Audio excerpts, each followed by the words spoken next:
moi, en tant qu'entrepreneur, je mise sur le Tchad.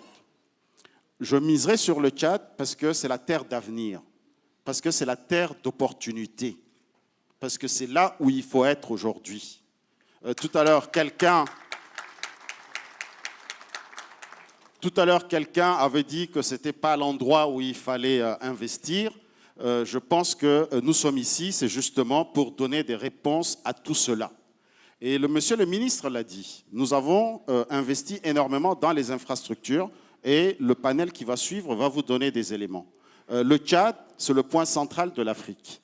On avait des problèmes de désenclavement qui, aujourd'hui, sont loin derrière nous. Pour certains corridors, il nous manque 200 km, pour d'autres, il nous manque 80 km pour avoir une liaison d'est en ouest, de nord au sud. Et donc, tout bon entrepreneur, je pense qu'il sera dans un espace central parce que c'est le hub parfait. Donc, pour toute personne qui a une analyse, je dirais, entrepreneuriale, géographiquement, c'est vraiment la position qu'il faut avoir et c'est précisément la position que le Tchad a. Donc, notre désavantage s'avérera être un avantage au vu des infrastructures qui sont en devenir. Ensuite, nous avons un potentiel. Moi, j'ai invité des très grands investisseurs à venir voir un peu tout ce que l'on était en faire. Avant de partir, je pensais qu'ils allaient me donner un sentiment d'épité. Parce que je n'ai pas tout ce qu'il y a à Paris ou à New York ou à Londres. Et bizarrement, il me dit, vraiment, c'est formidable. Quand est-ce qu'on peut venir pour signer des accords? Il dit, vraiment, il y a beaucoup à faire, il y a les opportunités, et c'est là où il faut être. Et on a eu tort de ne pas venir depuis les 10 années passées. Donc, moi, j'estime que les 10 années futures, le Tchad de 2030, le Tchad que nous voulons, sera vraiment le départ d'une véritable aventure industrielle. Parce qu'aujourd'hui, partout au monde, il n'y a plus rien à faire. Tout est fait. Chez nous, c'est une terre vierge. Comme le ministre l'a dit, on a l'or à fleur de terre.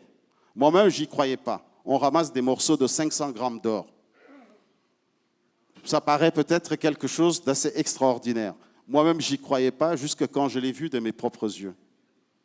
Donc, le Tchad, le scandale géologique, je pense que ça mérite bien son terme.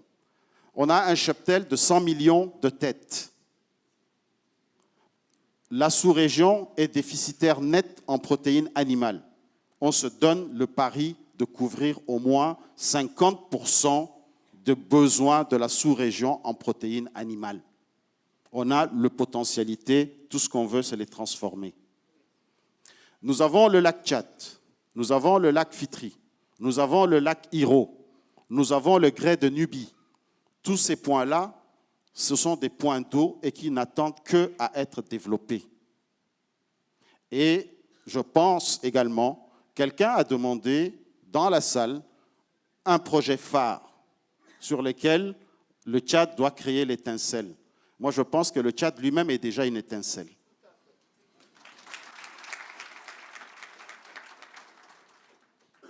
Maintenant, nous avons besoin de vous comme vous avez besoin du Tchad.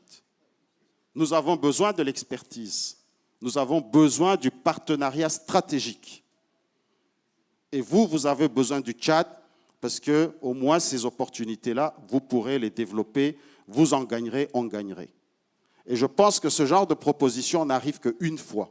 Aujourd'hui, le Tchad a vraiment des dispositions très positives à donner des avantages comparatifs pour qu'on puisse arriver à notre diversification. Notamment en signant des accords de protection des investissements extérieurs, en signant la loi sur le partenariat public-privé. Ça veut dire que ce n'est plus l'État qui a l'initiative de proposer les grands projets. Le privé peut arriver, nous sommes là, nous sommes des entrepreneurs, voyez-nous, on a des projets, on a des aventures à faire ensemble.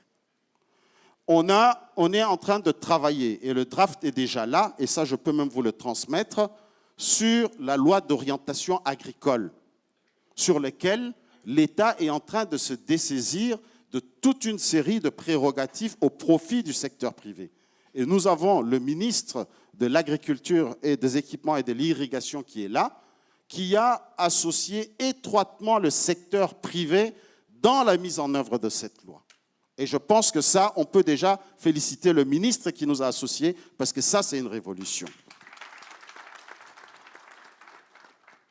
Et je pense que d'ici les 6 mois à venir, beaucoup seront surpris de l'évolution que nous sommes en train de connaître.